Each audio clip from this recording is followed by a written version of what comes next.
Hello dear students, कैसे हैं आप सभी। आई होप कि आप सभी बहुत बढ़िया होंगे और अच्छे से पढ़ रहे होंगे। मैं प्रताप सिंह आप सभी का स्वागत करता हूं परिणाम कोचिंग सेंटर के इस यूट्यूब चैनल पर। सबसे पहले जो स्टूडेंट्स ने हमारे इस चैनल को सब्सक्राइब नहीं किया है वो सब्सक्राइब कर लें, ये उनके लिए बहुत ज़रूरी है क्योंकि हम जो वीडियोस डालते हैं वो काफ़ी इंपॉर्टेंट वीडियोस हैं एग्ज़ाम के पॉइंट ऑफ व्यू से, और पूरी तरह से एग्ज़ाम बेस्ड वीडियोज़ ही होती हैं ये। तो अगर आपको एग्ज़ाम्स क्रैक करने हैं तो ये वीडियोस हमारे देखने बहुत ज़रूरी हैं, इसलिए आप इस चैनल को सब्सक्राइब कर लें। इसे जो है बगल में बेल आइकन होगा उसे भी प्रेस कर लें ताकि जब भी वीडियोस हम लोग अपलोड करें तो आपको नोटिफिकेशन आ जाए और आप उस वीडियो को देख सकें। इसके अलावा हमारे वीडियोस को और हमारे चैनल को आप सभी अपने फ्रेंड्स के बीच, अपने जो भी ग्रुप्स हैं वहाँ पर ज़्यादा से ज़्यादा लोगों के बीच शेयर करें ताकि हमारे वीडियोस उन तक भी पहुँचें और आपके साथ साथ वो भी इन वीडियोस का फ़ायदा ले सकें। ठीक है, तो अब मैं शुरू करने जा रहा हूँ एक बहुत ही इम्पॉर्टेंट चैप्टर, और चैप्टर का नाम है क्या? चैप्टर का नाम है प्रोनाउंस। प्रोनाउंस एक बहुत इम्पॉर्टेंट चैप्टर है, लेकिन एक जो है अंडर एस्टिमेटेड चैप्टर है। अंडर एस्टिमेटेड इसको हम इसलिए बोल रहे हैं क्योंकि ज़्यादातर जो स्टूडेंट्स होते हैं वो ये समझते हैं कि ये नाउन, प्रोनाउन, एडजेक्टिव चैप्टर से क्वेश्चंस नहीं बनते हैं, जबकि सच्चाई ये है कि काफ़ी सारे क्वेश्चंस जो है प्रोनाउन चैप्टर से बनते हैं, है ना। बहुत सारे क्वेश्चंस है। अभी हम लोग जब पढ़ना स्टार्ट करेंगे देखेंगे कि किस तरीके से इसमें एरर्स पूछे जाते हैं, सेंटेंस इंप्रूवमेंट के क्वेश्चंस बनते हैं, लेकिन ये चीज़ें हमें जल्दी किताबों में नहीं मिलती हैं, और या फिर कोई टीचर हमें इतने जो है बेसिक से पढ़ाता नहीं है, इसलिए बहुत बच्चों के कम समझ में आता है। तो मैं जो अभी आपको पढ़ाने जा रहा हूँ एकदम बेसिक है, ताकि आपका प्रोनाउन से रिलेटेड जो भी बेसिक ज्ञान है, जो भी बेसिक नॉलेज है वो एकदम क्या हो जाए, क्लियर हो जाए, ताकि जब एडवांस चीज़ें आपको पढ़ाई जाए तो आपके दिमाग में जल्दी जल्दी वो आ जाएं। ठीक है, तो सबसे पहले ये प्रोनाउन के बारे में हम लोग समझते हैं कि ये प्रोनाउन है क्या। तो आपसे ही मेरा सवाल है कि बताइए प्रोनाउन क्या होता है। बहुत ही सिंपल डेफिनेशन है इसका, आप सभी ने पढ़ रखा होगा। प्रोनाउन को हिंदी में हम लोग क्या बोलते हैं? सर्वनाम, है ना। तो क्या होता है सर्वनाम? जो उसका हिंदी में डेफिनेशन है उसी का इंग्लिश में ट्रांसलेशन कर दीजिए। सर्वनाम क्या होता है? संज्ञा के स्थान पर प्रयुक्त शब्द को क्या कहते हैं? सर्वनाम कहते हैं, है ना। तो what is pronoun? Pronoun is a word used instead of noun, ठीक है ना। Instead of noun, instead of का मतलब होता है उसके स्थान पर, ठीक है ना। इंस्टेड ऑफ का मतलब होता है के बजाय नहीं, ठीक है, वो एक अलग वर्ड है, ठीक है। तो pronouns are words used instead of noun. Pronoun वो वर्ड्स है जो नाउन की जगह पर यूज किए जाते हैं, है ना। अच्छा, जब हम प्रोनाउंस के बारे में बात करते हैं तो जनरली हमें ये लगता है कि he, she, they, I, we, you, it, him, her, his, them, us, our, your, its, हमको लगता है कि सभी क्या है? प्रोनाउंस है ना। यही लगता है ना हम सभी को कि ये सभी क्या है? प्रोनाउंस हैं। यस, ये बात तो सही है कि ये सभी प्रोनाउंस हैं, लेकिन प्रोनाउंस बस इतने ही नहीं है भाई। और ये जो आप देख रहे हो ना, ये एक पर्टिकुलर काइंड ऑफ प्रोनाउन है। प्रोनाउन के कई प्रकार होते हैं। There are 10 kinds of pronoun, 10 प्रकार होते हैं प्रोनाउन के, और आप उसमें से सिर्फ ये एक प्रकार की बात कर रहे हो। Just think how important pronoun is, it has 10 kinds, 10 प्रकार है इसके,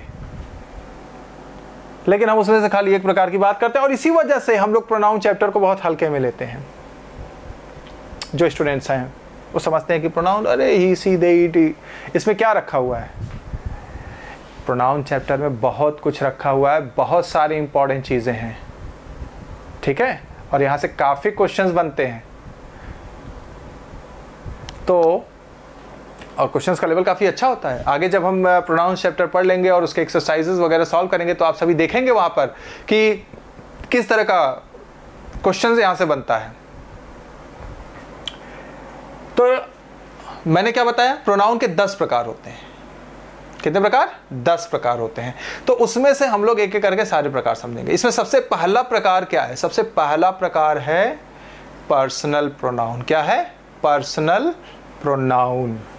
ऑलराइट, देखिए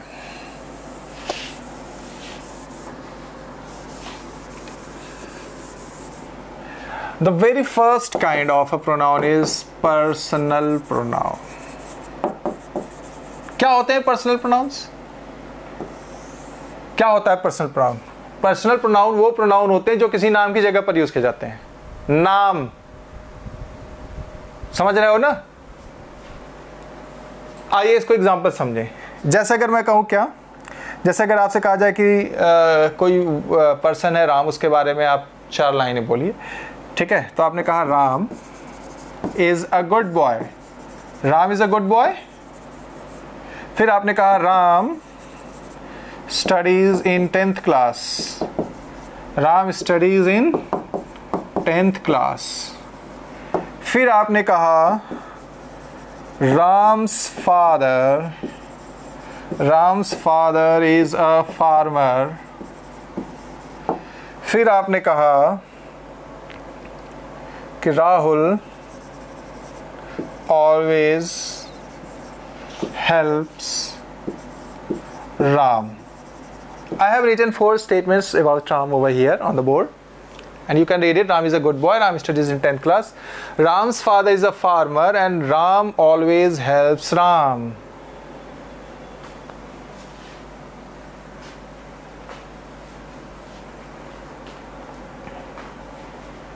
इन 4 सेंटेंसेस में आप सभी देख सकते हैं, ये चारों सेंटेंसेस मैंने किसके ऊपर लिखे हैं? कोई पर्सन है राम या कोई लड़का है राम, उसके बारे में, ठीक है? और आप सभी समझ सकते हैं कि जो फर्स्ट सेंटेंस है इसमें जो राम है, जो फर्स्ट सेंटेंस है इसमें जो राम है वो क्या है? सब्जेक्ट है। यहां पर भी राम क्या है? सब्जेक्ट है। यहां पे राम, ये पॉजेसिव केस बनाया हुआ है। क्या बनाया हुआ है? Possessive case. और उसके बाद यहाँ पर राहुल है, खैर वो तो सब्जेक्ट हो गया। ये यहाँ पे जो राम है ये क्या है? मेन वर्ब के बाद लिखा हुआ है, वो उसका ऑब्जेक्ट हो गया। तो फर्स्ट 2 सेंटेंसेस में राम सब्जेक्ट की पोजीशन पर है, थर्ड सेंटेंस में राम जो है पॉजेसिव केस बनाया हुआ है, और फोर्थ सेंटेंस में राम जो है वो ऑब्जेक्ट की पोजीशन पर है। ठीक है ना? ओके, अब हमें यह समझना है कि क्या ये सेंटेंसेस ठीक हैं? तो आप कहेंगे नहीं ये ठीक नहीं है, ये थोड़े वियर्ड हैं। क्यों? वो इसलिए क्योंकि हम इन एग्जाम्पल्स में बार बार एक पर्सन के नाम को रिपीट कर रहे हैं, और किसी भी चीज़ की रिपीटिशन अच्छी नहीं लगती। अच्छी लगती क्या? थोड़ा वियर्ड सी फील होती है, फीलिंग आती है ना? इसीलिए क्या बना? प्रोनाउन वर्ड बना। इसीलिए क्या बना? प्रोनाउन वर्ड बना, ताकि उस रिपीटिशन को रोका जा सके। मेरी बात समझ में आ रही है? इसको हम एक दूसरे तरीके से हिंदी में पहले मैं आपको समझा देता हूं।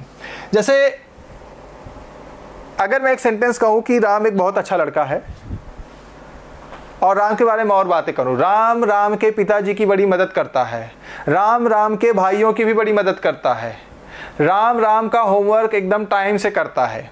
ये जो सेंटेंसेस मैंने कहे, राम एक बहुत अच्छा लड़का है, राम राम के पिताजी की मदद करता है, राम राम के भाइयों की भी मदद करता है, राम राम का होमवर्क एकदम टाइम पे करता है। क्या आपको ये वियर्ड नहीं लग रहे हैं? लग रहे हैं ना वियर्ड? क्यों? वो इसलिए क्योंकि इन सेंटेंसेस में हमने कहीं पर भी प्रोनाउन वर्ड यूज नहीं किया।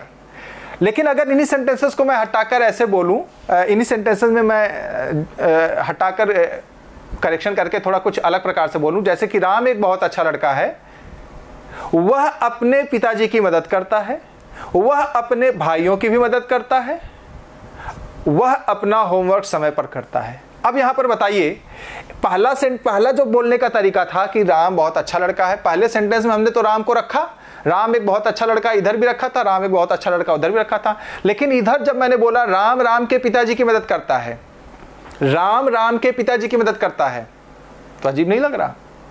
राम राम के पिताजी, ये क्या बात हुई भाई? लेकिन वही जब मैं बोलूंगा कि राम अपने पिताजी की, तो ये जो अपना वर्ड आया ये किसके लिए आया? राम के लिए आया ना। और चूंकि ऊपर एक बार मैं राम मेंशन कर चुका हूं तो मैं दोबारा, मुझे दूसरे सेंटेंस में सब्जेक्ट राम बोलने की जरूरत है ही नहीं, मुझे सीधा बोलना चाहिए वह अपने पिताजी की मदद करता है। तो वह भी किसकी जगह पर आया? राम की जगह पर आया। अपने किसकी जगह पर आया? राम की जगह पर आया। तो ये दोनों जो वर्ड है वह और अपने, ये है क्या? प्रोनाउंस है। क्या है वो? प्रोनाउंस है। सेम इसी तरीके से इंग्लिश में भी हो सकता है। इंग्लिश में कैसे? जैसे यहां देखिए, अगर मैं कहूं Ram is a good boy, Ram is a good boy, ठीक है ना।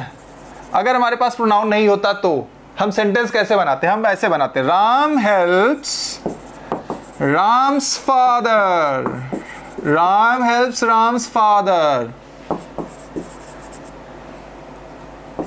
Ram does Ram's homework on time. ऐसे तमाम सेंटेंसेस में बोलता। क्या ये सेंटेंस अजीब नहीं है ना? क्यों? क्योंकि we are repeating a name again and again. बार बार एक ही नाम का repetition, it doesn't feel good, it looks quite weird. और इसी वियर्डनेस से बचने के लिए we use pronouns। इसी रिपीटिशन को रोकने के लिए we use pronouns। यहां पर हमें एक प्रोनाउन यूज करना था, राम helps his father। और चूंकि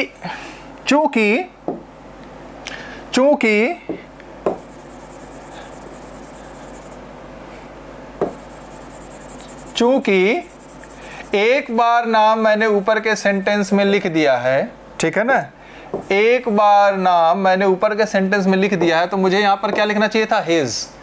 यहां पर एक बार राम आ चुका है तो वी नो कि किसके बारे में हम बात कर रहे हैं, क्योंकि ये कंसेक्यूटिव सेंटेंसेस है, एक के बाद एक, हम तो उसी के बारे में बात कर रहे हैं। तो यहां पर क्या आना चाहिए था? ही। उसी तरीके से यहां पर भी क्या आना चाहिए था? ही। यहां पर क्या आना चाहिए था? His.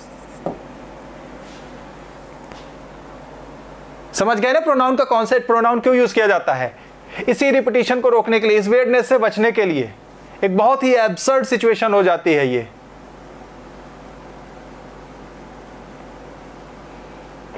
I hope you got my point. Why do we use pronouns? That's why we use pronouns, to stop the repetition of a noun. समझ गए ना? To stop that weirdness. So we were here. Pronouns क्यों use करते हैं वो example से मैंने समझा दिया। अब अगर वो बातें आपके समझ में आ गई तो थोड़ा सा ये जो एग्जाम्पल्स मैंने यहाँ पर लिखे हैं, अगर मैं आपसे कहूँ कि इनको आप करेक्ट करिए तो आप क्या करेंगे? आप कहेंगे सर फर्स्ट सेंटेंस में तो राम रहेगा, बिकॉज यहाँ पर फर्स्ट सेंटेंस हमें ये आइडिया मिल रहा है कि हम किसके बारे में बात कर रहे हैं। लेकिन सेकेंड सेंटेंस में हम क्या करेंगे?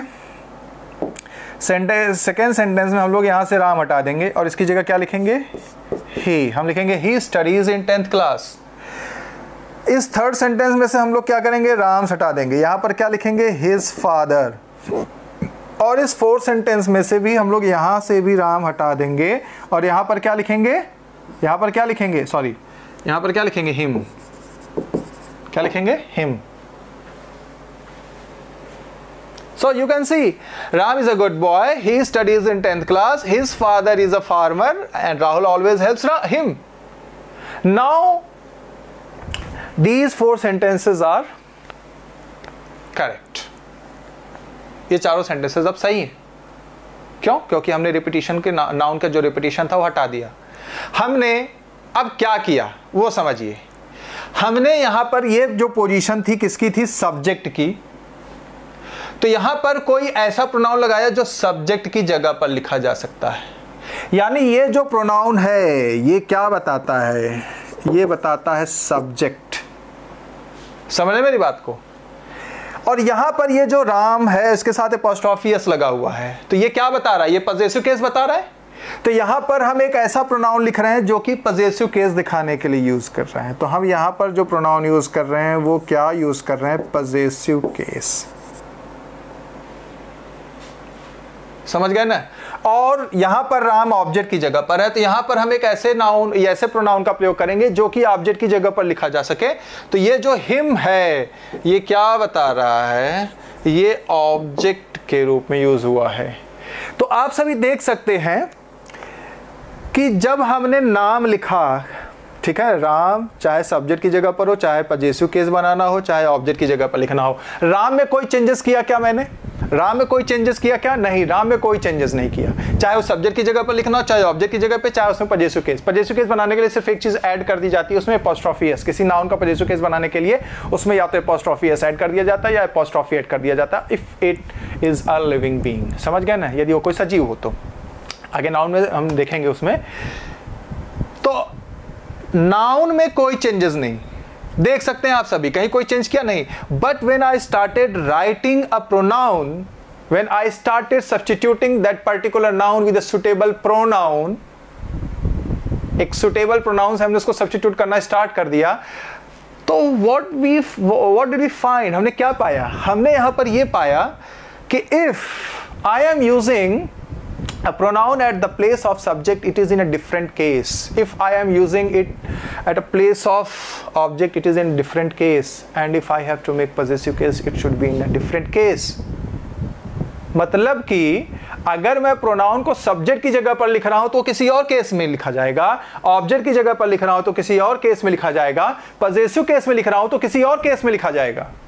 आप सभी देख सकते हैं यहां पर ही, हिज, हिम, तीन अलग अलग केस है ना, एक ही प्रोनाउन से बने हैं, एक ही प्रोनाउन से बने हैं, लेकिन उसके केस तीन अलग अलग हैं। समझ रहे हैं मेरी बात को?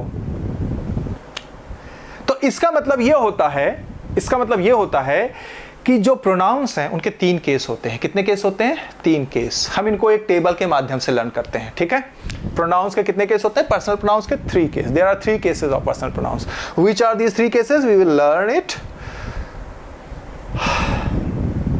देखिए मैं यहाँ पे एक टेबल बना रहा हूँ, आप भी इस टेबल को अपनी नोटबुक में नोट कर लीजिए या फिर स्क्रीनशॉट ले लेना। एक तो होता है पर्सन। क्या होता है?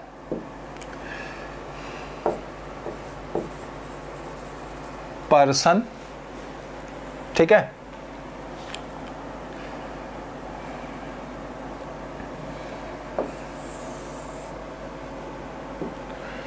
उसके बाद इसको बोलते हैं क्या? सब्जेक्टिव, या इसको नॉमिनेटिव केस भी बोलते हैं। कुछ बुक्स में नॉमिनेटिव केस लिखा होता है। मैं यहाँ पे आपकी सिंप्लिसिटी के लिए क्या लिख रहा हूँ? सब्जेक्टिव केस, ताकि आपको आसानी से समझ में आ जाए। सॉरी। एक होता है ऑब्जेक्टिव केस,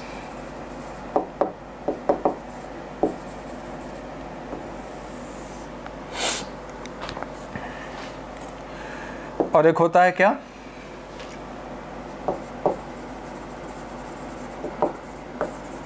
पजेसिव केस, ठीक है? अब देखिए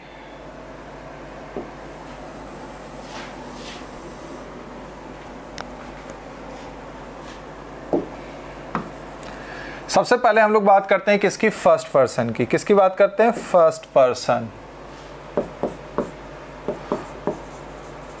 फर्स्ट पर्सन, एक चीज देखना, फर्स्ट ये हो गया, फर्स्ट के साथ ये ऊपर एस टी उड़ाने की जरूरत नहीं है, लिखने का एक गलत तरीका है। ऑलवेज कीप इन माइंड, ये जो ऊपर उड़ाया जाता है जब आप पर्टिकुलर नंबर लिख के ऊपर एस टी लिखेंगे तब ये हो गया फर्स्ट। लेकिन अगर आप रोमन नंबर्स में लिख रहे हैं तो ये सिंबल जो है ये अपने आप में फर्स्ट है, ऊपर आपको एस टी लिखने की जरूरत नहीं है, ठीक है ना? इस चीज़ का हमेशा ध्यान रखना। So first person, first person में दो आते हैं। कौन कौन से फर्स्ट पर्सन में दो आते हैं? एक होता है क्या? एक होता है आई, ठीक है ना, आई, और दूसरा होता है क्या? वी। ये दोनों क्या है? फर्स्ट पर्सन में आते हैं, ठीक है? फिर आता है क्या? Second person.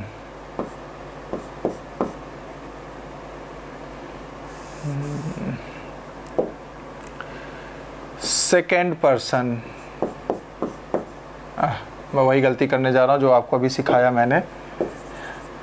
सेकेंड पर्सन में क्या आता है? यू। और एक होता है थर्ड पर्सन, इसमें क्या क्या आता है? ही, शी, दे और लास्ट में क्या है? इट। ठीक है।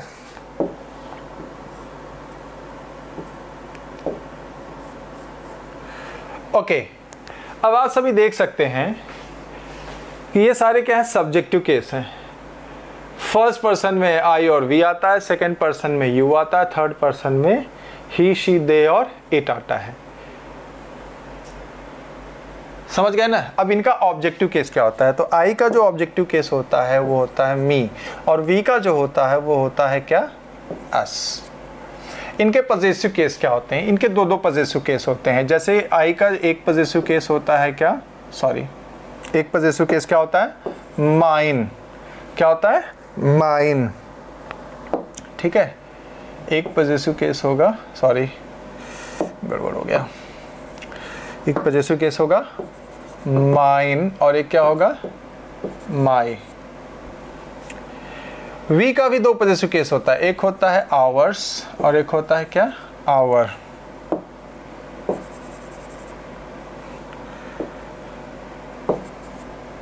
ठीक है ना? यू के क्या होते हैं? यू का ऑब्जेक्ट यू ही होता है, और इसका एक पजेसिव केस होता है योर्स और एक पजेसिव केस होता है योर।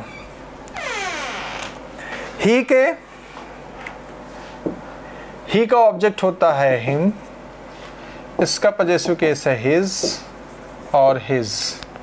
शी का है हर, पजेसिव केस एक होता है हर्स, एक होता है हर। दे का ऑब्जेक्ट होता है देम, पजेसिव केस होता है एक तो देयर्स और एक होता है क्या? देयर। ठीक है। इट का ऑब्जेक्ट इट ही होता है और इसका एक ही पजेसिव केस होता है और वो है क्या? इट्स। यहाँ पर इसका कोई पजेसिव केस नहीं होता, सो बी वेरी केयरफुल। ठीक है ना? और चूंकि दो पजेसिव केस है तो सिंपल सी बात है, ये एक ही नाम से नहीं जाने जाते होंगे, इनको दो अलग अलग नामों से जाना जाता है। I am sorry. ये दो अलग अलग नाम कौन से हैं? आइए वो भी देख लीजिए। ठीक है ना? ये जो इधर वाला है इसको कहते हैं पजेसिव एडजेक्टिव। क्या कहते हैं? Possessive adjective. ठीक है ना? Possessive adjective. और ये जो इधर वाला है इसको हम लोग बोलते हैं क्या? Possessive pronoun. क्या बोलते हैं? Possessive pronoun. So this is your table of personal pronoun. First person में आई और वी होता है, इसका सब्जेक्ट केस आई और वी होता है, ऑब्जेक्ट मी और अस होता है, और माइन और माई, आवर्स और आवर ये क्या है? पजेसिव केस हैं। ठीक है, जिसमें से ये पजेसिव प्रोनाउन कहे जाएंगे। इस कॉलम में जो है ये सारे पजेसिव प्रोनाउन है, इस कॉलम में जो है इनको पजेसिव एडजेक्टिव है। तो आगे जब भी आपसे कहा जाए पजेसिव एडजेक्टिव तो आपके दिमाग में तुरंत आना चाहिए क्या? माई और his, her, our. There are 7 possessive adjectives, my और our, his, her, their, it's.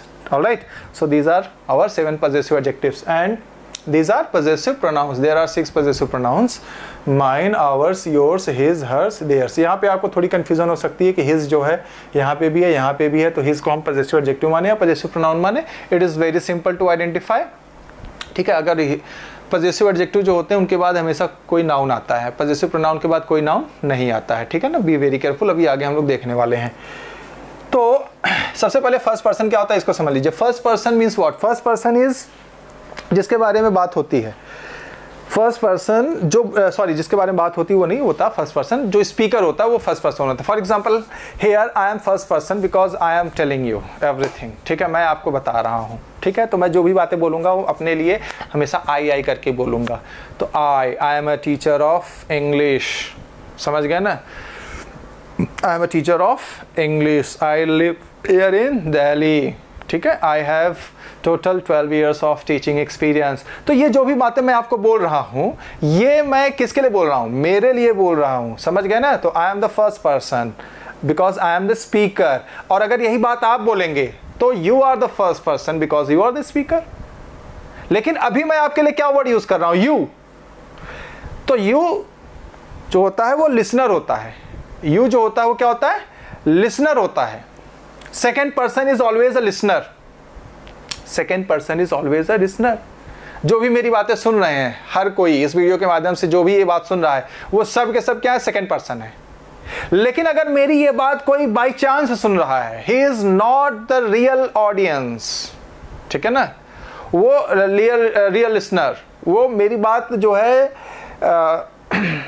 Deliberately नहीं सुन रहा, बाई चांस सुन रहा है। जैसे जो स्टूडेंट है वो डेलिबरेटली सुन रहे हैं क्योंकि उनको नॉलेज मिल रहा है, उनको एग्जाम क्रैक करना है। लेकिन जो बाई चांस सुन रहा है, गलती से सुन लिया, आपने चालू कर दिया अपना फ़ोन या अपना स्मार्टफोन या अपना कंप्यूटर, यूट्यूब चैनल आपने चालू कर दिया और वहाँ पे मेरी आवाज़ आ रही है, बगल के कमरे में आपके पिताजी सुन रहे हैं, आपकी सिस्टर सुन रही है, मदर सुन रही है, they are not the second person, they are third person because they are not my real audience. समझ गए ना? वे मेरे रियल ऑडियंस नहीं हैं। जो मुझे सुन रहे हैं किसी पर्पज़ से, सिर्फ वही सेकेंड पर्सन है। जो मुझे सुन रहे हैं बिना किसी पर्पज़ के, by chance, they are third person. जिसके बारे में बात होगी वो भी थर्ड पर्सन होगा, ठीक है? जैसे कि अभी पीछे हमने जो स्टेटमेंट लिखा था राम के बारे में, वहाँ राम के बारे में बात कर रहे थे। That means Ram is not present over there, but we are talking about Ram. So the person about whom we are talking is third person. जिसके बारे में भी बात होगी वो थर्ड पर्सन होगा। समझ गए मेरी बात को? जैसे आप और आपका फ्रेंड अगर मेरे बारे में बात कर रहे हैं तो मैं थर्ड पर्सन हुआ, जो भी बोलेगा वो फर्स्ट पर्सन, जो सुनेगा वो सेकेंड पर्सन। समझ गए मेरी बात को? तो जो बोलता है फर्स्ट पर्सन है वो, जो सुनता है सेकंड पर्सन है वो, जो वहां मौजूद नहीं है या जिसके बारे में बात नहीं होती या जो उस कन्वर्सेशन का रियल ऑडियंस नहीं है, वो सब क्या है? थर्ड पर्सन है। क्या है? Third person. समझ गए मेरी बात को? क्लियर है? First person, second person, third person. First person में आई और we, I singular but it is considered plural in present definite tense, ठीक है ना, in present definite and present perfect tense. समझ गए? तो आई एक किसी पर्सन की बात करेगा, वी मेरे साथ अगर कुछ लोग और खड़े होकर बोले, मान लीजिए मेरे साथ जो है मैथ्स की फैकल्टी भी आ गई, रीजनिंग की फैकल्टी भी आ गई, जीएस की फैकल्टी भी आ गई, तो हम सब खड़े होकर बोलेंगे तो हम क्या बोलेंगे? वी। क्या बोलेंगे? वी। अकेले मैं बोलूंगा तो आई। वी द फैकल्टीज ऑफ परिणाम कोचिंग सेंटर। समझ गए मेरी बात को? मैं क्या बताना चाह रहा हूं? क्योंकि अब हम सब साथ में बोल रहे हैं तो वी। अब जो भी बोलेगा वो हमेशा फर्स्ट पर्सन होगा। अकेले मैं तो आई, मेरे साथ 2-3 लोग 4 लोग और खड़े होकर बोलेंगे तो वी, क्योंकि हम सब बोल ही रहे हैं और आप सुन रहे हैं, आप सेकंड पर्सन, ठीक है? और जो नहीं सुन रहा, जिसके बारे में बात होगी या जो बाई चांस सुन रहा है, गलती से सुन रहा है, वो सभी क्या है? थर्ड पर्सन है। समझ गए मेरी बात को? अगर इतनी बातें क्लियर हो गई तो हम लोग आगे बढ़ें, ठीक है? तो ये है आपका ये चार्ट जो है, इसको आप सभी या तो अपनी नोटबुक में नोट कर लीजिए या फिर इसके स्क्रीनशॉट ले लीजिए। बहुत ही हेल्पफुल है, क्योंकि अगर आपको समझ में प्रोनाउन नहीं आएगा तो आगे एक टॉपिक है नरेशन। समझ गए ना? वहाँ पर आपसे बहुत गलतियाँ होंगी। अगर आप प्रोनाउन अच्छे से नहीं समझ पाएंगे ना, ये चार्ट अगर आप अच्छे से नहीं समझ पाएंगे ना, तो नरेशन में आपसे बहुत गलतियाँ होंगी। क्यों मालूम है?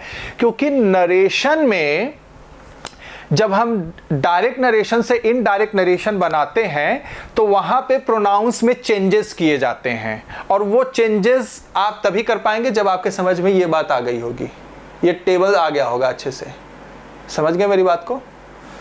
सो आगे बढ़िए। आगे क्या है देखिए, अब अगर आप इन सारी चीज़ों को समझ गए होंगे तो आप ये सोच रहे होंगे कि इनमें एग्जाम में क्वेश्चन कैसे बनते हैं। बिल्कुल, एग्जाम में क्वेश्चंस कैसे बनते हैं, हम लोग वही चीज़ यहाँ पर डिस्कस करने के लिए हैं। अब जैसे मैं आपके सामने एक एग्जांपल लिख रहा हूँ, जैसे कि हम लोग कई बार फ़ोन पे बात करते हैं।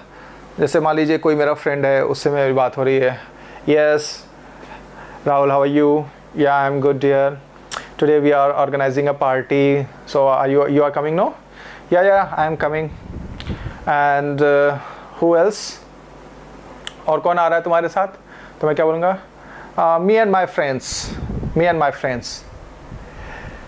So when I say this sentence, me and my friends are coming.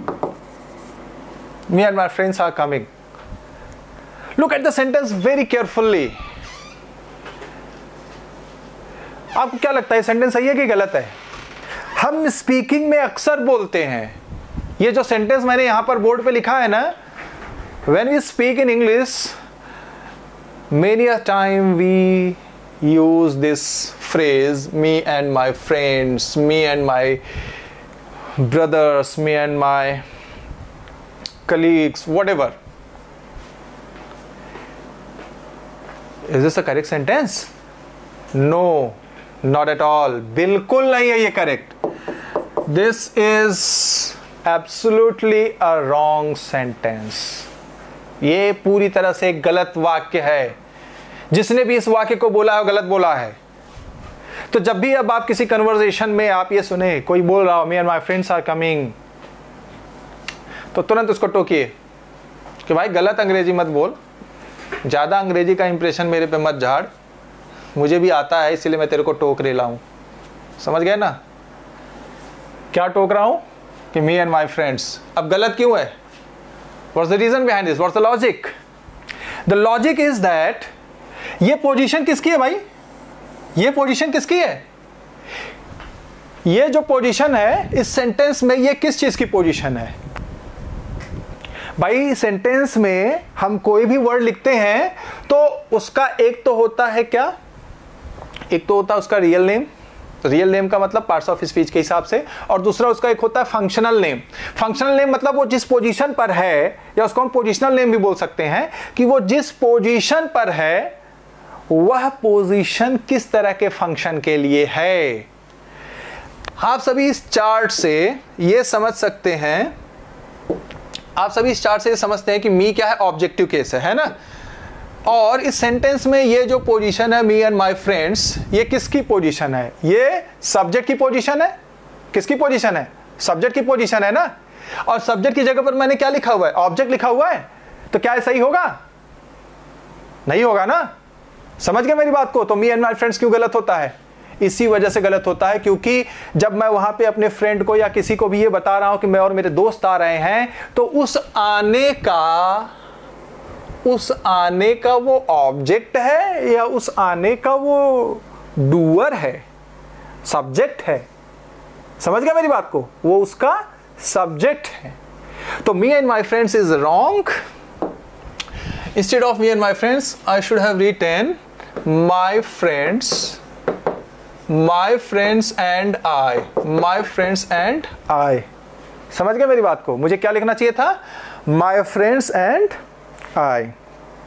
ये होगा आपका करेक्ट सेंटेंस. अब आप में से कई लोग ये सोच रहे होंगे कि अच्छा ठीक है, चलिए मान ली मैंने आपकी बात कि मी एंड माय फ्रेंड्स गलत है, तो माय फ्रेंड्स और आई क्यों लिखा? आई एंड माय फ्रेंड्स क्यों नहीं लिखा? आई एंड माय फ्रेंड्स क्यों नहीं लिखा? हमने ये क्यों नहीं लिखा? हमने ये क्यों नहीं लिखा? हमने ये क्यों नहीं लिखा? आई एंड माय फ्रेंड्स. हमने ये क्यों नहीं लिखा? तो मैं आपको बता दूं ये भी गलत है. अब आप बोलेंगे क्यों गलत है? मी को तो हमने सब्जेक्ट, ऑब्जेक्ट था तो हमने उसको सब्जेक्ट तो बना दिया. मी का आई हो गया, आई सब्जेक्ट है, सब्जेक्ट की पोजीशन पर है. सही है, बिल्कुल सही बात है. आपका लॉजिक जो है ये थोड़ा सही है, लेकिन इसमें कुछ और भी लॉजिक इन्वॉल्व है.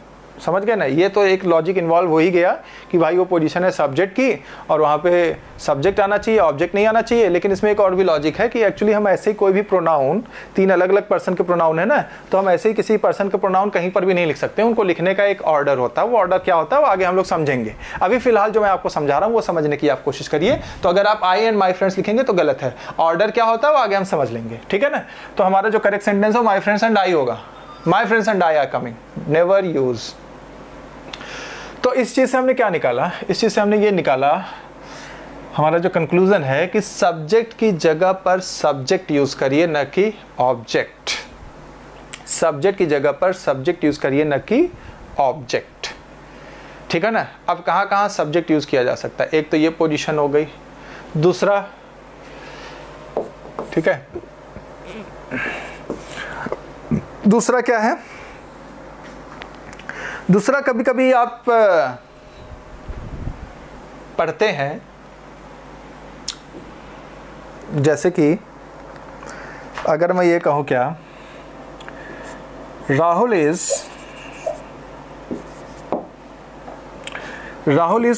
Taller then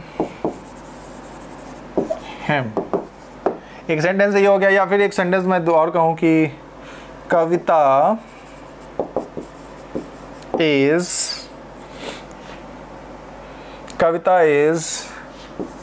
as clever as me, ये सेंटेंसेस आपके सामने लिखे हैं मैंने। अगेन द सेम प्रॉब्लम,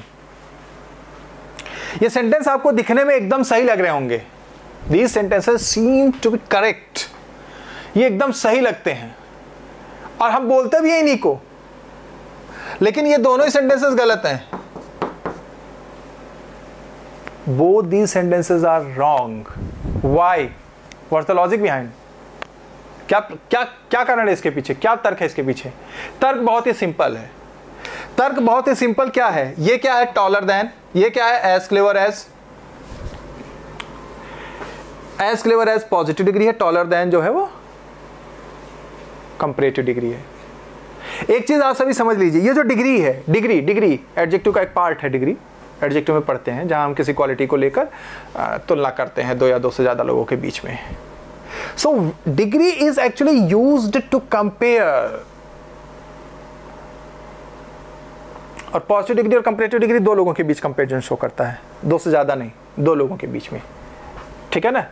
तो जब भी हम पॉजिटिव डिग्री और कंपैरेटिव डिग्री यूज कर रहे हैं तो यहां पर तुलना किसके बीच, कंपैरिजन किसके बीच हो रहा है, राहुल और हिम के बीच में, कविता और हिमी के बीच में। तो ये राहुल क्या है, सब्जेक्ट है, और हिम क्या है, ऑब्जेक्ट है। नाउ यू टेल मी, क्या मैं किसी स्कूल के प्रिंसिपल की तुलना उस स्कूल के चपरासी से कर सकता हूं कि भाई इस स्कूल का प्रिंसिपल तो कोई काम नहीं करता, बस आके ऑफिस में बैठता है, लेकिन वो बेचारा चपरासी बहुत मेहनत करता है, दिन रात झाड़ू पोछा क्लीनिंग वगैरह में लगा रहता है। Is this comparison valid? क्या ये जो कंपैरिजन है वैलिड है, सही होगा? क्या मैं मुकेश अंबानी की तुलना किसी एक नॉर्मल पर्सन से कर सकता हूं? क्या मैं हमारे प्राइम मिनिस्टर नरेंद्र मोदी जी की तुलना किसी एक नॉर्मल मिनिस्टर से कर सकता हूं, या हमारे गांव के प्रधान से कर सकता हूं? अरे मोदी जी कितनी विदेश यात्रा कर रहे हैं, हमारे गांव का प्रधान तो कहीं विदेश में नहीं जा रहा है। Is this comparison valid? क्या ये कंपैरिजन वैलिड है? और any such kind of comparisons between these two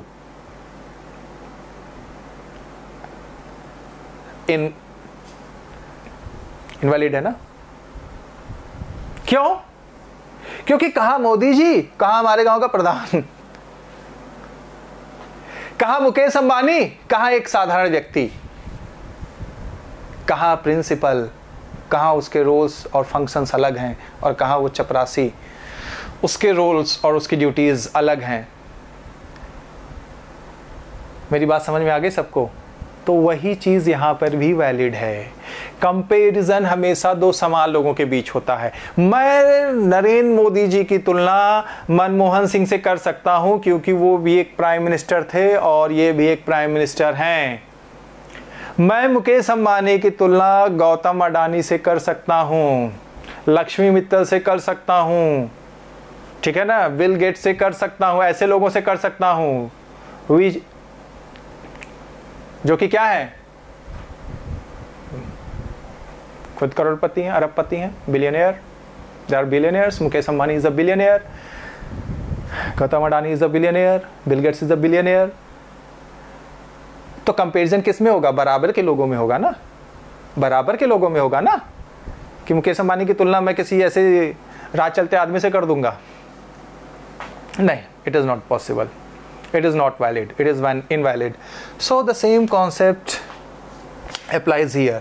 Rahul subject है, तो सब्जेक्ट की तुलना सब्जेक्ट से होनी चाहिए भाई, ऑब्जेक्ट से नहीं। ऑब्जेक्ट इंफीरियर होता है।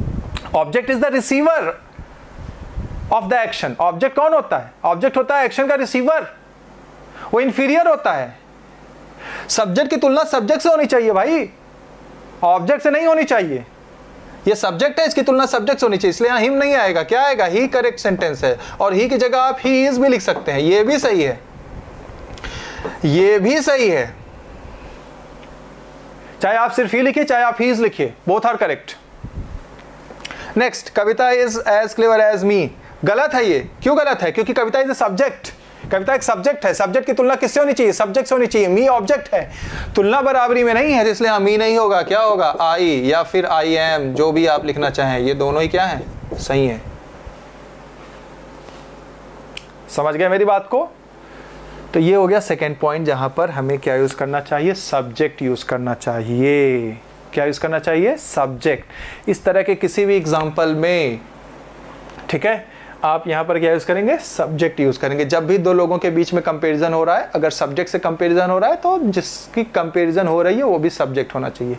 किसकी कंपैरिजन हो रही है? यहाँ पे जो भी ही जिसको भी रिप्रेजेंट कर रहा है। और किससे कंपैरिजन हो रही है? राहुल से। तो राहुल सब्जेक्ट है, तो ये भी सब्जेक्ट होना चाहिए। कविता सब्जेक्ट है, तो ये भी सब्जेक्ट होना चाहिए। ठीक है ना?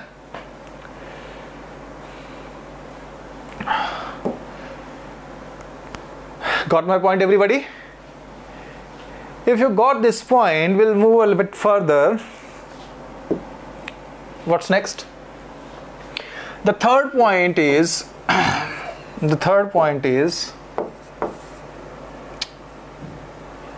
what's the third point?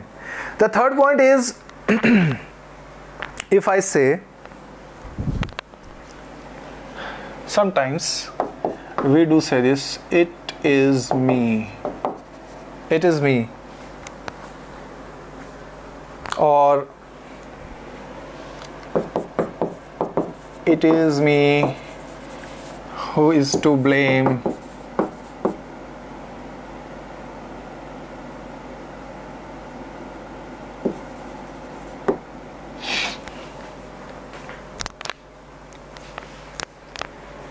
I have written two sentences over here. Tell me if this sentence is correct. You will say, of course, these two sentences are absolutely correct. अगर मैं आपसे पूछूं कि बताओ ये दोनों सेंटेंसेस सही हैं कि गलत हैं, तो आपका जवाब ये होगा कि यस, हाँ बिल्कुल सही है। और मेरा जवाब होगा no, they are wrong. A big cross. Why are they wrong? क्यों गलत है ये? क्यों गलत है? शाबाश। क्यों गलत है? बहुत आसान है। हम इस तरह का सेंटेंस कब बोलते हैं? It's me. When do I say? मैं कब बोलता हूं? I am giving an example of this. एक बहुत ही साधारण शब्दों में मैं आपको इस एक उदाहरण के माध्यम से समझाना चाहता हूं। सपोज मैं अपने घर पर गया, मेरे घर का दरवाजा बंद था, मैं स्कूल या कॉलेज से छूटा या कोचिंग से छूटा, मैं अपने यहाँ से गया अपने घर पे, तो घर का दरवाजा अंदर से बंद था। मैंने दरवाजे पे नॉक किया, टक टक टक टक। अंदर से मेरी मम्मी ने पूछा कौन हु, कौन हु। मैं क्या बोलूंगा? इंग्लिश में अगर मुझे बोलना हो तो मैं क्या बोलूंगा? It's me. अब आपका और मेरा या ऐसे बहुत सारे लोगों का जो आंसर होगा वो यही होगा। जब भी अंदर से आवाज आएगी हु, तो हम कहते हैं इट्स मी। कौन? It's me. कौन किसके लिए यूज किया जाता है? कौन किसके लिए यूज किया जाता है? आइए थोड़ा सा कॉन्सेप्ट पे नजर डाल लेते हैं। कौन, कौन का इंग्लिश वर्ड क्या होता है? हु। कौन का इंग्लिश वर्ड क्या होता है? Who. Who is use for a subject और एन ऑब्जेक्ट। हु का प्रयोग सब्जेक्ट के लिए किया जाता है या फिर ऑब्जेक्ट के लिए किया जाता है? किसके लिए किया जाता है? My question to you is, why do we use who? Who का प्रयोग हम क्यों करते हैं? For what do we use who? Who का प्रयोग हम किस लिए करते हैं? Do we use it for a subject? क्या हम इसका प्रयोग किसी सब्जेक्ट के लिए करते हैं और an object या किसी ऑब्जेक्ट के लिए? शाबाश। Who का प्रयोग सब्जेक्ट के लिए किया जाता है। कौन से हम सब्जेक्ट के बारे में जानना चाहते हैं? Who is used for subject? तो जब आप से पूछा गया हु या कौन, तो आप कहेंगे इट इज मी। मी क्या हो गया? मी तो ऑब्जेक्ट हो गया ना, मी तो ऑब्जेक्ट हो गया ना। मेरी बात समझ गए मैं क्या समझाना चाहता हूं? आपने दरवाजा नॉक किया था तो यू आर द सब्जेक्ट। अगर यही पूरा क्वेश्चन पूछा जाता आपसे कि who knocked at the door, who knocked at the door, so what will be your answer? I knocked at the door। क्या होगा आपका उत्तर? अगर हम इंग्लिश में ये पूरा क्वेश्चन बनाते सिर्फ कौन या सिर्फ हु बोलने के बजाय अंदर से मम्मी हमारी पूछती कि who knocked at the door, तो हम क्या उत्तर देते? अगर हमें पूरा उत्तर देना होता तो हम क्या बोलते? I knocked at the door, I knocked at the door, so I is subject ना, ये इसका सब्जेक्ट हुआ ना, तो वही सेम चीज यहां पर भी होगी ना। इट इज मी अगर आप कहोगे तो इसका मतलब ये हो गया कि आपको किसी ने नॉक किया। जैसे कई बार हम किसी के सिर पे पीछे से नॉक कर देते हैं, खट खट खट, यहाँ पे तेज चोट लगती है ना, यहाँ पे ऐसे कोई नॉक करेगा तो, समझे भाई? ये रॉन्ग है, इसलिए यहां पर इट इज मी नहीं आना चाहिए, इट इज आई आना चाहिए। It is I, it's I. उसी तरह से यहाँ पे इट्स आई, यहाँ पे तो दो गलतियां, इट्स आई और इसकी जगह यहाँ पर क्या होगा? एम होगा। It's I who is to blame.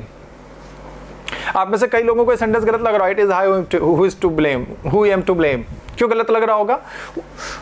उनको लग रहा होगा कि it's I who am to be blamed, ये होना चाहिए था। बिल्कुल वो भी सही है, ये भी सही है। हु इज टू ब्लेम, ये जो सेंटेंस मैंने लिखा है it is I who am to blame, इसका मतलब वही है, it is I who am to be blamed.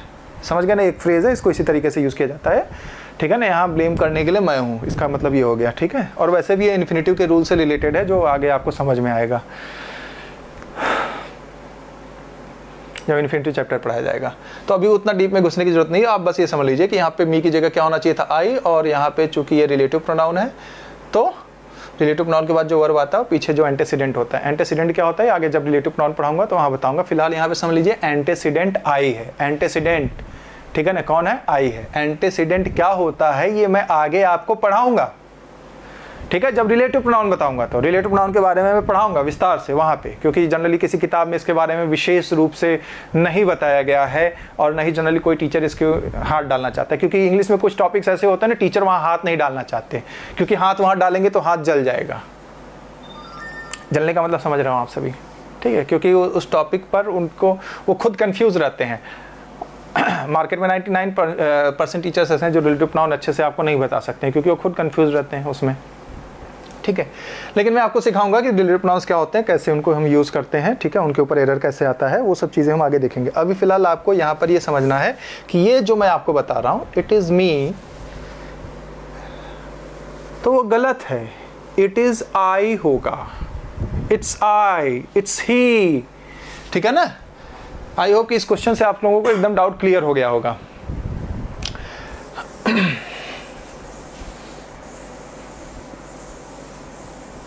तो अगर आपको कहीं पर लिखा मिल रहा है, अगर आपको कहीं पर लिखा मिल रहा है it is him, it is her, it is them, it is sorry it is them, it is us, तो ये सब गलत है। इन सभी को हटाकर आपको क्या लिखना चाहिए? It is he, it is she, it is they, it is we, ये सब होता है सही, या फिर it is I.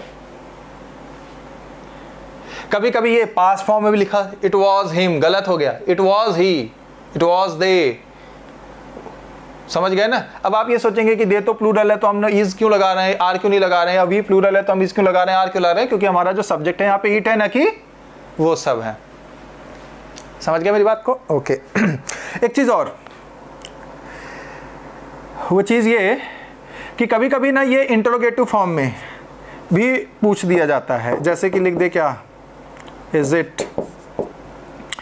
It him, गलत है, क्या होगा? इज इट ही, समझ गए ना। या फिर एक दूसरा एग्जांपल लिख दूं, इजंट, नेगेटिव फॉर्म में दे दिया, इजंट इट शी या इजंट इट हर, तो ये क्या है? गलत है, क्वेश्चन मार्क यहाँ आएगा। क्या होना चाहिए था यहाँ पे? शी। आई होप कि अब आप ये सभी समझ गए होंगे अच्छे से। तो इस चीज का विशेष ध्यान रखिए, ठीक है, इस चीज का विशेष ध्यान रखिए। इसके ऊपर और एग्जांपल मैं देता हूं आपको। जैसे अगर मैं ये कहूं क्या कि if I were him, sorry, if I were him, if I were him I wouldn't go there। यह सेंटेंस सही है गलत है? If I were him, I wouldn't go there। अब आप में से कई स्टूडेंट्स को यह सेंटेंस सही लग रहा होगा, लेकिन यह सेंटेंस भी गलत है। This is also a wrong sentence and the same mistake over here। क्या है मिस्टेक? यहां पर हिम नहीं होगा, ही होगा। What's the concept? What's the logic? The same concept applies over here।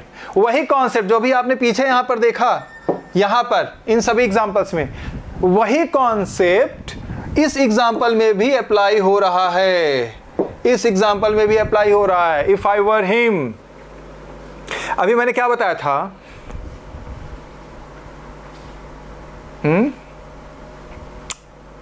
क्या बताया था? देखो यहां पर ये आई क्या है? सब्जेक्ट है। ये किसी की जगह लेने की बात कर रही। इफ आई वर हिम का मतलब होता है यदि मैं उसकी जगह पर होता। इसका सिंपल सा मतलब होता है यदि मैं वह होता। लेकिन ये थोड़ा सा बोलने में आपको अजीब लगता है, यदि मैं वह होता, तो हम लोग क्या बोल देते हैं? यदि मैं उसकी जगह होता। लेकिन इसका जो सही ट्रांसलेशन अगर हिंदी में किया जाए तो इसका मतलब हो गया यदि मैं वह होता, तो मैं भी सब्जेक्ट और वह भी सब्जेक्ट। मैं अगर किसी की जगह लेगा तो वो सब्जेक्ट होगा ना। ये सब्जेक्ट है, ये अगर किसी की जगह लेगा तो वो भी क्या होना चाहिए? सब्जेक्ट होना चाहिए ना। भाई एक प्रिंसिपल है, प्रिंसिपल की जगह लेगा ना, कि प्रिंसिपल किसी नॉर्मल टीचर की जगह लेगा या चपरासी की जगह लेगा। टीचर प्रमोट किया जाता है वाइस प्रिंसिपल से, फिर वाइस प्रिंसिपल से वो प्रिंसिपल बनाया जाता है। अब अगर कोई प्रिंसिपल है तो उसको फिर से टीचर बना दिया जाएगा क्या? प्रिंसिपल के बाद तो रिटायर हो जाएगा ना, वो उसकी ड्यूटी तो खत्म हो गई ना। मेरी बात समझ में आ रही है सबको? मैं क्या बताना चाह रहा हूं कि प्रिंसिपल को फिर से टीचर बना दिया जाएगा। Is it possible? नहीं। तो कहने का मतलब, अच्छा अब उस प्रिंसिपल की जगह जो लेगा वो भी कौन होगा? टीचर सीधा प्रिंसिपल बन जाएगा क्या? नहीं, वाइस प्रिंसिपल जो भी उसी के जैसा होगा, वो प्रिंसिपल ही होता है वो भी। समझ गए मेरी बात को? तो इस चीज को समझ लीजिए आप सभी। तो अगर ये सब्जेक्ट है तो ये जिसकी जगह लेगा वो भी क्या होना चाहिए? सब्जेक्ट ही होना चाहिए, वो ऑब्जेक्ट नहीं होना चाहिए। ठीक है? तो यहां पर हिम नहीं होगा, क्या होगा? ही। क्या होगा? ही। ये है आपका सही उत्तर। If I were him. उसी तरह से एक दूसरा एग्जांपल दे दूं, जैसे अगर मैं कह दूं क्या, if you were me, if you were me, you would never pass। you would never pass। तो सेंटेंस भी गलत है। क्यों गलत है? the same thing is here। यहाँ मी नहीं होगा, क्या होगा? आई होगा, क्योंकि अगर यू यहाँ पर सब्जेक्ट है तो ये जिसकी जगह लेगा वो भी कौन होगा? सब्जेक्ट होगा। तो हमारा सही उत्तर होना चाहिए if you were I। if you were I, क्योंकि यू सब्जेक्ट है, अगर वो किसी की जगह लेगा तो वो भी सब्जेक्ट होगा। इसका सही ट्रांसलेशन होगा यदि तुम मैं होते। हालांकि यदि तुम मैं होते बोलने में हमको थोड़ा अजीब लगता है, इसलिए हम लोग क्या बोल देते हैं? हम लोग बोल देते हैं तुम मेरी जगह होते। समझ गए मेरी बात को? लेकिन अगर कोई किसी की जगह लेगा तो वो जगह उसी गरिमा, उसी पद के हिसाब का होना चाहिए। प्रिंसिपल की जगह प्रिंसिपल ही लेगा। समझ गए ना?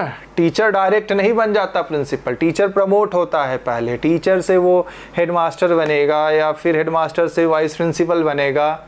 ठीक है ना? हेडमास्टर बोला, एचओडी बनेगा, एचओडी से फिर वो वाइस प्रिंसिपल बनेगा, फिर वो प्रिंसिपल बनेगा। तो वाइस प्रिंसिपल एक ही कैटेगरी के होते हैं। समझ गए मेरी बात को भाई? तो इस चीज़ को समझ लीजिए, अपने दिमाग में डाल लीजिए। ठीक है? वैसे इसमें हम लोग एक लॉजिक और अप्लाई कर सकते हैं। वो लॉजिक ये है कि ये जो भी एग्जांपल्स मैंने यहाँ पर लिखे हैं, वर क्या है? ये लिंकिंग वर्ब है। ठीक है ना? लिंकिंग वर्ब्स क्या होते हैं? लिंकिंग वर्ब्स मैंने आपको एक वीडियो में बता रखा है, आप सभी जाके देख सकते हैं। लिंकिंग वर्ब्स जो होते हैं, be, is, am, are, was, were, ठीक है ना, बीइंग, बीइंग, ये सभी क्या लिंकिंग वर्ब्स हैं। कुछ और भी लिंकिंग वर्ब्स हैं, उस वीडियो में आप जाएंगे तो आपको सारा डिटेल वहाँ पे मिल जाएगा। फिलहाल यहाँ पे मैं आपको ये बताने की कोशिश कर रहा हूँ कि ये लिंकिंग वर्ब्स जो होते हैं, ठीक है ना, इनसे पहले जो सब्जेक्ट आया है, ठीक है, और इनके बाद या तो नाउन आता है या फिर क्या आता है, एडजेक्टिव, ठीक है। और नाउन की जगह पर अगर कुछ आएगा तो नाउन इक्विवेलेंट ही होता है, जैसे प्रोनाउन वगैरह हो। तो ये नाउन जो होता है ये क्या होता है, सब्जेक्टिव केस में ही होना चाहिए। किस में होना चाहिए, सब्जेक्टिव केस में। तो मैं थोड़ा साफ लिख देता हूँ। ये जो नाउन है, ये जो नाउन है, ये कौन से केस में होना चाहिए, ये होना चाहिए सब्जेक्टिव केस में। तो इस नाउन की जगह जो भी आएगा वो भी सब्जेक्टिव केस में होगा ना। यहाँ नाउन नहीं आया है, नाउन की जगह प्रोनाउन आया है। अब भाई मैं इसको ऐसे भी तो लिख सकता था, इफ आई वर राहुल। तो राहुल क्या है, नाउन है ना। अब नाउन हटा के मैंने उसकी जगह एक प्रोनाउन लिखा दिया, हिम। तो मैं जब ये बोल रहा हूं कि सब्जेक्ट के बाद लिंकिंग वर्ब्स, और ये जो भी लिंकिंग वर्ब्स हैं इनके बाद आता है नाउन या प्रोनाउन, ठीक है ना। ये जो भी लिंकिंग वर्ब्स हैं इनके बाद आता है कोई नाउन या एडजेक्टिव। तो नाउन की जगह पे प्रोनाउन आ सकता है कि नहीं आ सकता है, क्योंकि प्रोनाउन क्या होता है, नाउन की जगह पर यूज किया जाता है। तो चाहे वो नाउन हो चाहे प्रोनाउन हो, वो कौन से केस में होने चाहिए, सब्जेक्टिव केस में ही होने चाहिए। इसलिए ये जो है सब्जेक्टिव केस में होगा। और क्यों होगा सब्जेक्टिव केस में, लॉजिक मैंने आप सभी को समझा दिया है। क्योंकि वहां पर वो उसकी जगह होने की बात कर रहा है, उसकी जगह लेने की बात कर रहा है। तो जो जिसकी जगह लेगा वो उसी पद के, उसी गरिमा का होना चाहिए। समझ गए ना, उसी के हिसाब का होना चाहिए, यानी उसी के जैसा होना चाहिए। यानी सब्जेक्ट है तो सब्जेक्ट होना चाहिए, ठीक है ना। तो ये एक बहुत इंपॉर्टेंट पॉइंट था, और इसमें बहुत सारे बच्चे जो है गलतियां करते हैं, लेकिन अब ये गलती नहीं होनी चाहिए आप लोगों से। समझ गए मेरी बात को, ये गलती अब आप लोगों से नहीं होनी चाहिए। ऐसी छोटी मोटी गलतियां अब आपके नज़र में तुरंत पकड़ में आ जानी चाहिए। अब जब भी आप ऐसे एग्जाम्पल्स कहीं पर भी देखें, तुरंत आप समझ लें कि ये गलती यहाँ पर है, ठीक है। ओके, आगे बढ़ते हैं। नेक्स्ट क्या है, देखिए। अब इसमें चौथा पॉइंट मैं आपको जो बताने जा रहा हूँ है बहुत सिंपल, उसमें बताने के लिए कुछ है नहीं। मैं बस आपको टेस्ट करना चाह रहा हूँ जो भी अब तक मैंने आपको पढ़ाया है चौथे पॉइंट में।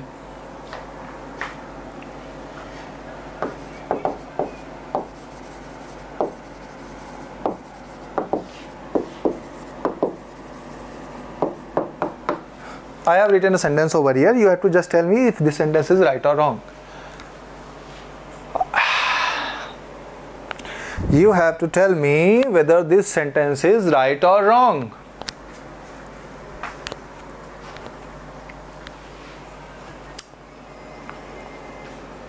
बोलो डियर स्टूडेंट्स। देखिए यहाँ पे ये सेंटेंस गलत है। आप में से कई लोग सोच रहे होंगे गलत क्यों है, कई लोग तो इस सेंटेंस को समझ ही नहीं पा रहे होंगे, है ना। लेकिन सेंटेंस बहुत ही सिंपल है।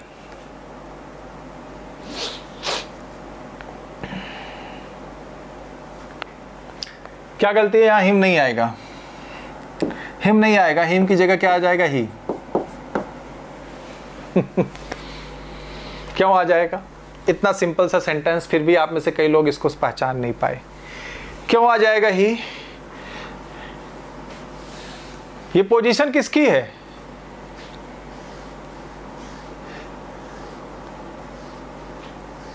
ये पोजीशन किसकी है, सब्जेक्ट की है ना। ये जो पूरी पोजीशन है किसकी है, सब्जेक्ट की है। अब आप में से कई लोग सोच रहे होंगे नहीं सिर्फ यू है सब्जेक्ट। अरे भाई यू तो सब्जेक्ट है ही, यू के बाद क्या आ रहा है, एंड। एंड क्या है, कोऑर्डिनेटिंग कंजंक्शन है। एंड क्या है, कोऑर्डिनेटिंग कंजंक्शन। एंड और ये सब क्या है, कोऑर्डिनेटिंग कंजंक्शन है। और भी कुछ है तो एंड और की स्पेशली मैं बात कर रहा हूं यहां पर। एंड और कोऑर्डिनेटिंग कंजंक्शन है, और इन दोनों कोऑर्डिनेटिंग कंजंक्शन से हमेशा एक जैसी चीजें जोड़ी जाती हैं। एंड और दोनों कोऑर्डिनेटिंग कंजंक्शन है, और इन दोनों से हमेशा एक जैसी चीजें जोड़ी जाती हैं। मेरी बात समझ में आई? इन दोनों से हमेशा एक जैसी चीजें जोड़ी जाती हैं। जब ये बात आपसे कही जा रही है तो इसका मतलब ये है कि अगर यू सब्जेक्ट है तो इसके बाद एंड से जोड़कर जो चीज लिखी जाएगी वो भी सब्जेक्ट होगी। अगर यहां कोई वर्ब होता तो एंड के बाद हम वर्ब लिखते, अगर ये यहां पर कोई एडजेक्टिव होता तो एंड के बाद हम एडजेक्टिव लिखते, क्योंकि इनके साथ हमेशा एक ही कैटेगरी की चीजें लिखी जाती हैं, अलग अलग कैटेगरी की नहीं। अगर यू ऑब्जेक्ट होता तो यहां पे हिम जो है सही था, लेकिन यू यहां सब्जेक्ट है, ऑब्जेक्ट नहीं है, तो सिंपल सी बात है एंड से जोड़कर जो चीज लिखी जाएगी वो भी क्या होनी चाहिए? सब्जेक्ट होनी चाहिए। भाई समझो इस बात को, मैं फिर से बता रहा हूं, एंड और ये दोनों कोऑर्डिनेटिंग कंजंक्शन है और इन दोनों से हमेशा एक जैसी चीज जोड़कर लिखी जाएगी। एक जैसी का मतलब ये हो गया कि अगर इनसे कोई सब्जेक्ट, इनके पहले कोई सब्जेक्ट आया तो इनके बाद भी सब्जेक्ट, पहले कोई ऑब्जेक्ट आया तो बाद में ऑब्जेक्ट, पहले कोई एडजेक्टिव आया तो बाद में एडजेक्टिव, वर्ब आया तो इनके बाद वर्ब, एडवर्ब आया तो इनके बाद एडवर्ब, मींस एक जैसी चीजों को ये जोड़कर लिखेंगे, अलग अलग जैसी चीजों को जोड़कर नहीं लिखेंगे। यू सब्जेक्ट, हिम ऑब्जेक्ट, दोनों अलग अलग टाइप की चीजें हो गई ना, अलग अलग कैटेगरी की चीजें हो गई ना। Is it possible? तो ये गलत हो जाएगा। क्या हो जाएगा? गलत। तो इस चीज को अब आप अपनी दिमाग में बैठा के रख लो, ठीक है? तो यही यहां पर गलती थी, यू एंड हिम नहीं होगा, यू एंड ही होगा। क्या होगा? You and he, you and he, ठीक है ना? You and I, you and she, अगर यू सब्जेक्ट है तो। Got my point everybody? If you got, then we'll move further. What will be our next move? देखिए, अगली move मैं इसी से रिलेटेड बात करता हूँ। अभी मैं इसी चार्ट पे बात कर रहा हूँ। अभी जो हम पढ़ रहे थे किसके बारे में पढ़ रहे थे? सब्जेक्टिव केस के बारे में, कि हम सब्जेक्टिव केस कहाँ कहाँ यूज़ करते हैं। आई होप आप सभी के समझ में आ गया होगा कि हम सब्जेक्टिव केस कहाँ कहाँ यूज़ करते हैं, ठीक है? यही 3-4 जगह ऐसी है जहाँ पर हमें सब्जेक्टिव केस का विशेष ध्यान रखना चाहिए, ठीक है ना? अब बात करते हैं ऑब्जेक्टिव केस की। तो ऑब्जेक्टिव केस बहुत सिंपल है। ऑब्जेक्टिव केस कहाँ यूज़ किया जाता है? ऑब्जेक्टिव केस दो ही चीज़ों के बाद यूज़ किया जाता है। ऑब्जेक्ट कहाँ आता है वहीं पर ऑब्जेक्टिव केस लिखा जाएगा, और दो ही चीज़ें ऐसी हैं जहाँ पर ऑब्जेक्ट आता है, एक तो वर्ब के बाद या मेन वर्ब के बाद, और दूसरा प्रीपोजिशंस के बाद।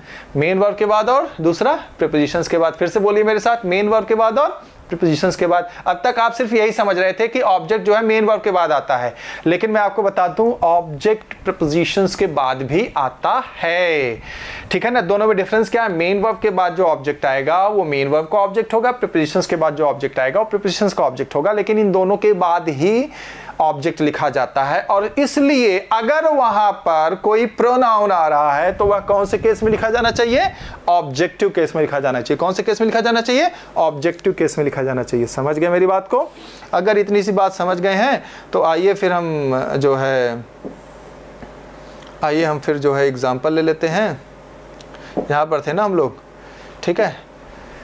देखिए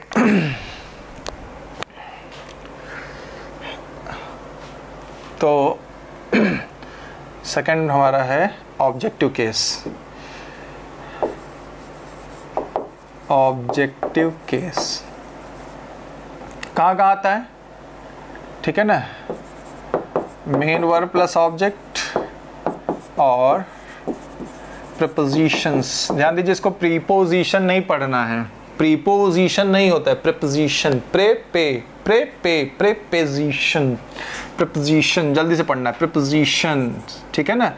plus object, preposition plus object, preposition plus object, ठीक है?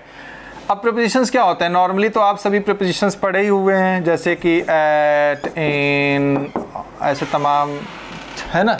ये सब तो आप पढ़े हुए हैं। इसके अलावा कुछ और भी हैं जो आई एम सॉरी प्रीपोजिशंस हैं, लेकिन शायद आप नहीं जानते।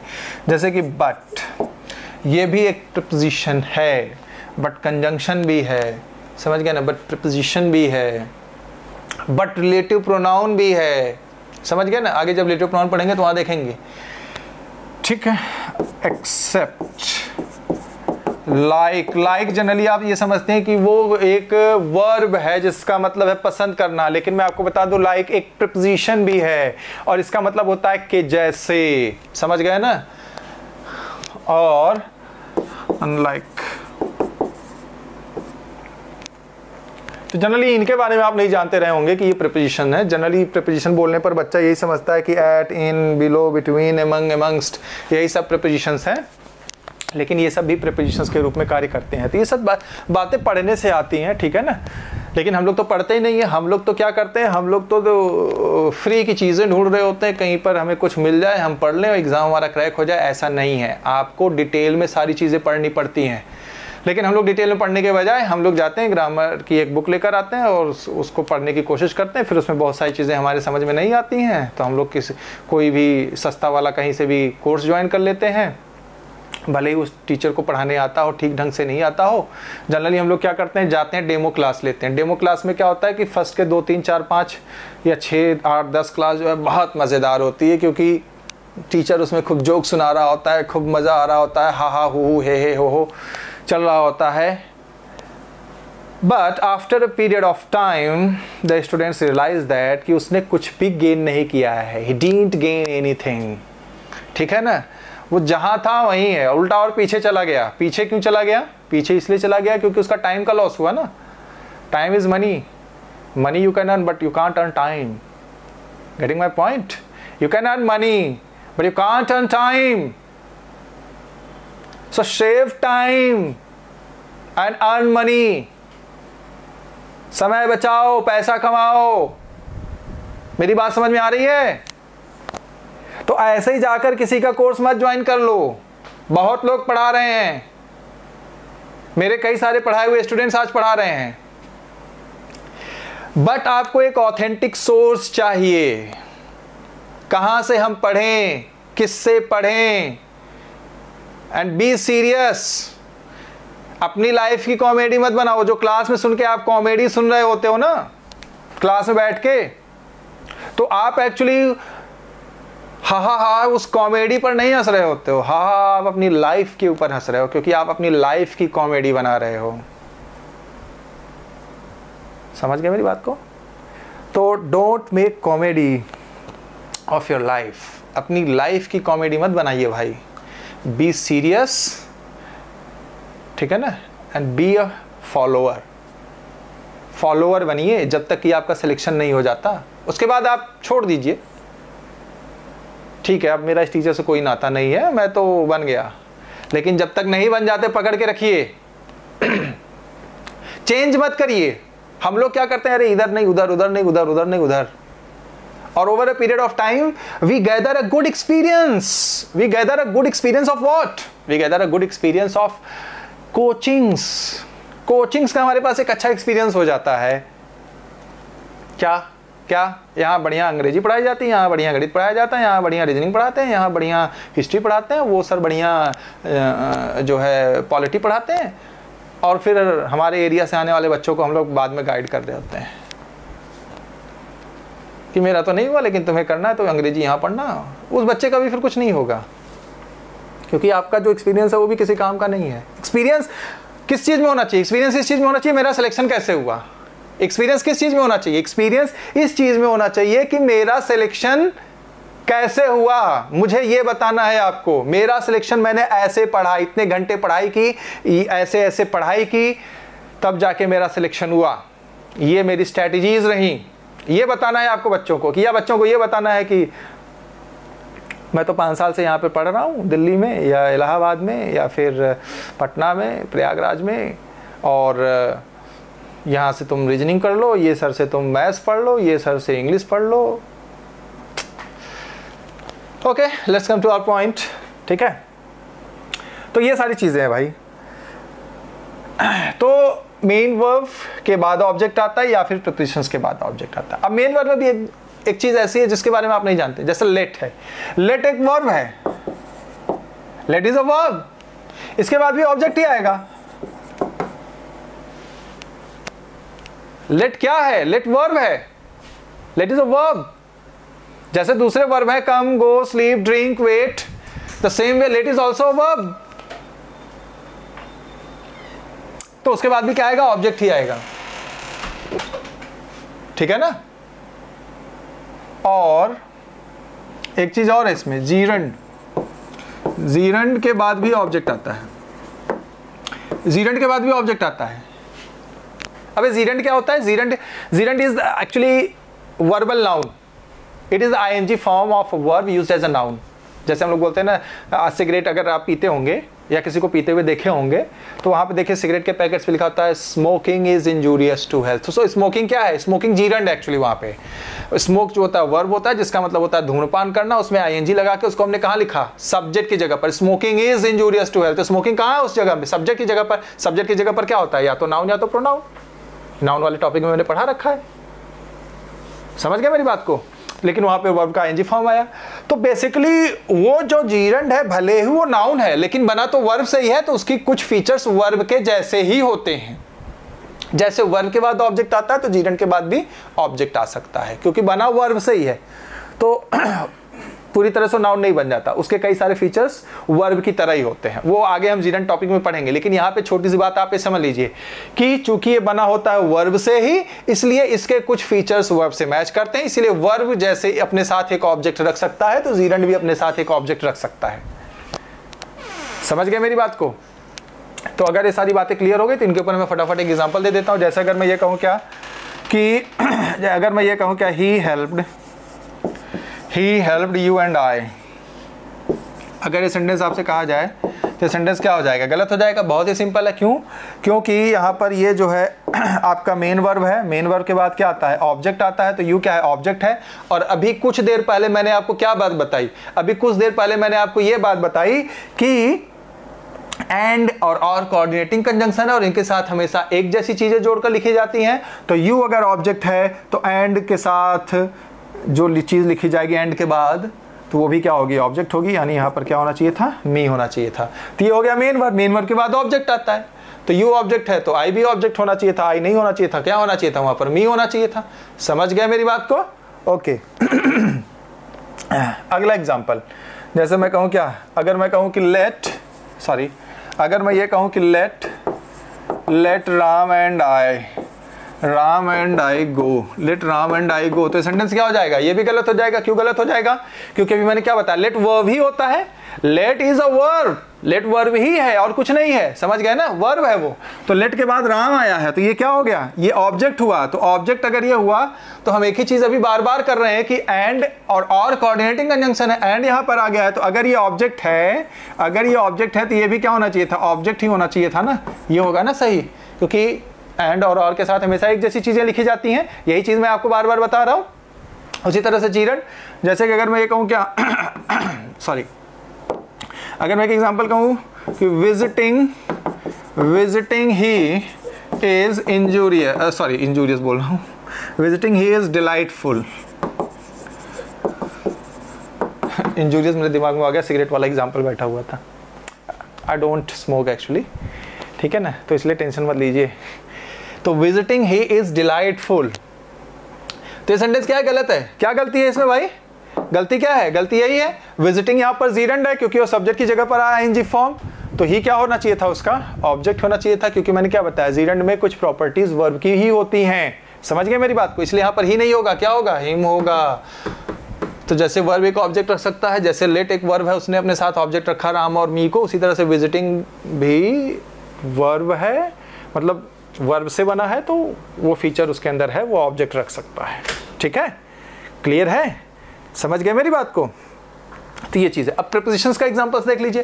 प्रीपोजिशंस क्या है? जैसे मैंने कहा कि कोई भी प्रीपोजिशन, जैसे अगर मैं ये कहूँ क्या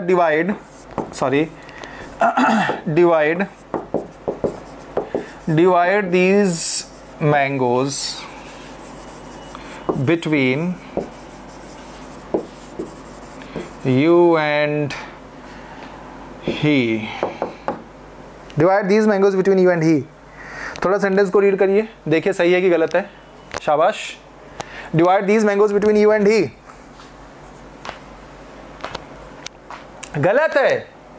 क्या गलती है? गलत है। क्या गलती है भाई? क्या गलती है? गलती यहां पर है, ही नहीं होगा। क्या होगा? हिम। क्यों होगा हिम? क्यों होगा हिम? बताइए। शाबाश। इसलिए होगा क्योंकि बिटवीन क्या है? प्रीपोजिशन है। बिटवीन क्या है? प्रीपोजिशन। और किसी भी प्रीपोजिशन के बाद क्या आता है? ऑब्जेक्ट आता है। तो यू यहां पर क्या हुआ? यू ऑब्जेक्ट हुआ। और अगर यू ऑब्जेक्ट हुआ तो एंड से जोड़कर जो चीज लिखी जाएगी वो भी क्या होनी चाहिए? ऑब्जेक्ट होनी चाहिए ना। यही बता रहा हूं ना मैं आपको। कि एंड और कोऑर्डिनेटिंग कंजंक्शन है। तो जब मैं आपको पढ़ा रहा हूं तो उस एग्जांपल के सिर्फ आंसर पर ही नहीं ध्यान देना है आपको। जब भी मैं आपको पढ़ा रहा हूं तो मेरे मुंह से जो भी बातें निकल रही हैं ना, वो भी आपके लिए एक बहुत बड़ी कॉन्सेप्ट है, बहुत इंपॉर्टेंट चीजें हैं वो। इन चीजों को आपको अपने नोटबुक में नोट करना है। हम लोग क्या करते हैं, हम लोग ये करते हैं कि टीचर जो पढ़ा रहा है, अगर ऑनलाइन पढ़ा रहा है तो हम लोग सटाक से स्क्रीनशॉट ले लेते हैं, है ना। टीचर थोड़ा इधर उधर हुआ, तुरंत एग्जाम्पल से एकदम बोर्ड पूरा क्लियर हुआ और हम लोग क्या किया, हमने तुरंत जो है स्क्रीनशॉट ले लिया। बट दैट्स गुड, आप ले ले तो अच्छा करते हो, लेकिन जो बातें यहाँ बोली जा रही हैं मेरे द्वारा, उसको भी, जो इसमें इंपॉर्टेंट चीज़ें हैं उसको आप सभी नोट करिए। समझ गए। तो मैंने यहाँ एंड और आर का कोई रूल नहीं कहा, लेकिन अगर मैं आपको बता रहा हूँ तो उस चीज़ को आपको नोट कर लेना चाहिए। ठीक है, आगे वो चीज़ें रिपीट होंगी तो और अच्छी बात है, आपको ध्यान में रहेगा, आपको तुरंत याद आएगा, अरे तो मैंने वहाँ पढ़ रखा था, वहाँ पढ़ाया गया था मुझे। ठीक है, तो ये चीज़ है। जैसे यहाँ पर देखिए आगे अगला,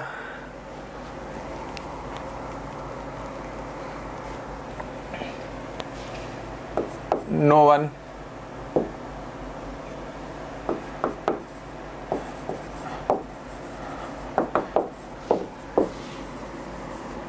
no one went to school but या एक्सेप्ट अगर ही कहा जाए तो गलत होगा।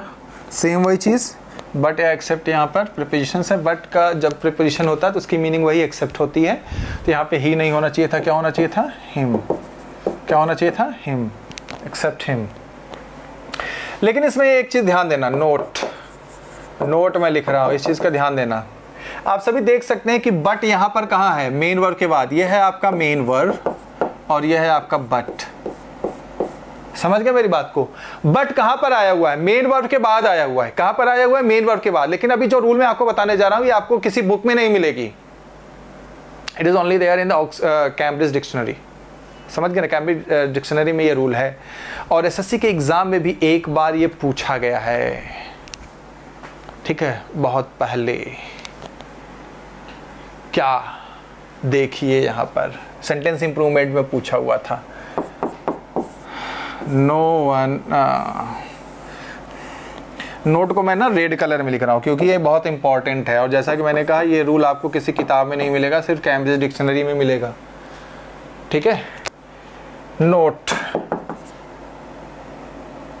अगर नो वन बट और ऑप्शन में आ जाए ही या हिम went to school, तो आपने रूल क्या पढ़ रखा है, आपने रूल ये पढ़ रखा है कि बट इज अ प्रीपोजिशन। अच्छा, ये भी हमारे लिए एक क्वेश्चन है कि बट प्रीपोजिशंस है, ये हम कैसे पहचानेंगे। तो इसकी पहचान बहुत सिंपल है, ठीक है ना। अगर आ जाए ऑल, नोबडी, नो वन, ठीक है ना, नन, ऐसे तमाम आ जाए और उसके साथ बट आए, तो बट क्या है, बट क्या है, बट प्रीपोजिशन है। समझ गया मेरी बात को, बट इज अ प्रीपोजिशन। ठीक है ना। हम कैसे पहचानेंगे कि बट प्रीपोजिशन है, हम ऐसे पहचानेंगे कि सेंटेंस की शुरुआत all, nobody, no one, none इन सब से हुई होगी। तो बट क्या है, क्या होगा आगे, बट आया हुआ है तो वो क्या है, प्रीपोजिशन है। ठीक है। अब ये जो एग्जांपल मैंने आपको दे रखा है, नो वन बट ही या हिम वेंट टू स्कूल, तो आप ये कहेंगे तो बहुत सिंपल है, but is a preposition over here because it is used after no one and that's why him is correct, he is wrong. लेकिन मैं आपको बता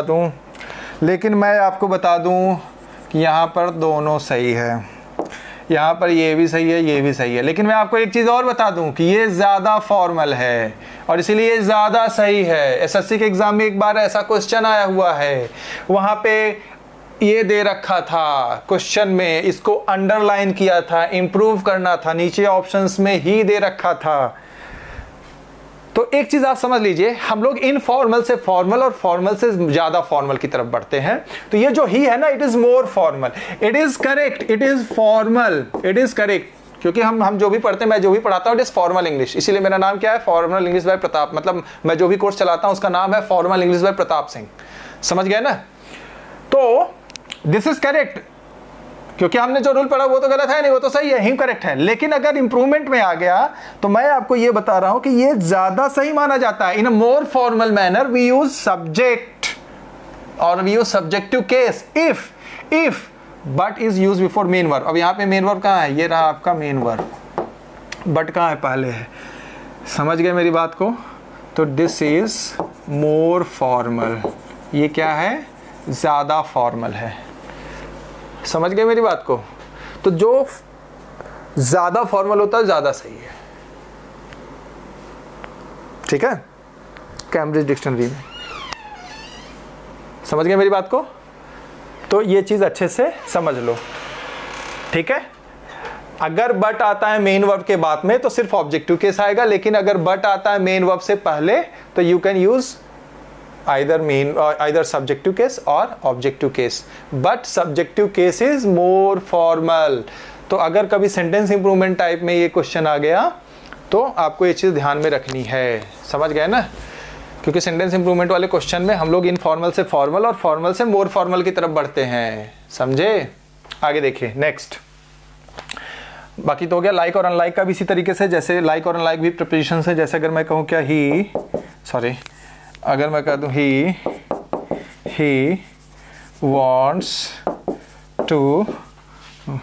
wants to become like, अगर मैं कहूँ I तो ये क्या होगा? गलत होगा। I की जगह यहाँ पर क्या होना चाहिए था? me।